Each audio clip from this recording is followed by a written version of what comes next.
Hi అండి, welcome back to my channel. ఈరోజు దొంగ పిల్ల అయితే మా ఇంట్లో ఒక కోడిని అయితే పట్టుకొని పోయింది. ఇది మా అత్తమ్మ వాళ్ళ ఇంట్లో ఉన్నట్టు తెలంగాణలో. అక్కడ చూడండి, గోడ పైన పిల్లి కూర్చుంది కదా, పెద్ద కోడిని అయితే పట్టుకొని వెళ్ళిపోయింది. గుడ్లు పెడుతున్న కోడి, మిగతావన్నీ లోపల ఉన్నాయి. అవి సేఫ్గానే ఉన్నాయి. ఇటు సైడ్ తట్టలో పెట్టి పైన ఏదో మూసారంట, అదే దాన్ని అయితే పట్టుకొని వెళ్ళిపోయింది. చూడండి ఎంత నాగ్గా ఎత్తుకొని పోయిందో. ఆ పైన గోడ పైన అటు ఇటు తిరుగుతుంది. పెద్ద ఉంది పిల్ల అయితే, అసలు ఎప్పుడు జరగలే ఇలా, ఫస్ట్ టైం జరిగింది. పెద్ద కోడిని ఎత్తుకొని వెళ్ళిపోయింది. పెద్దగా అవుతుంది పిల్లి, మీరైతే చూస్తుండండి.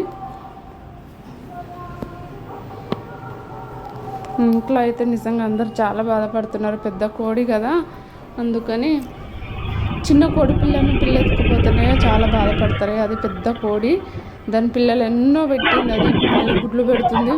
అందుకని మా అత్తమ్మ వాళ్ళు చాలా బాధపడతారు. చూడండి, అందుకొని వెళ్ళిపోయింది. జస్ట్ 5 minutesలోనే అంత దాని పని చేసుకొని వెళ్ళిపోయింది. ఏ సౌండ్ రాగానే మా మామయ్య బయటకు వచ్చిందంటే ఆ లోపే అంత అయిపోయింది.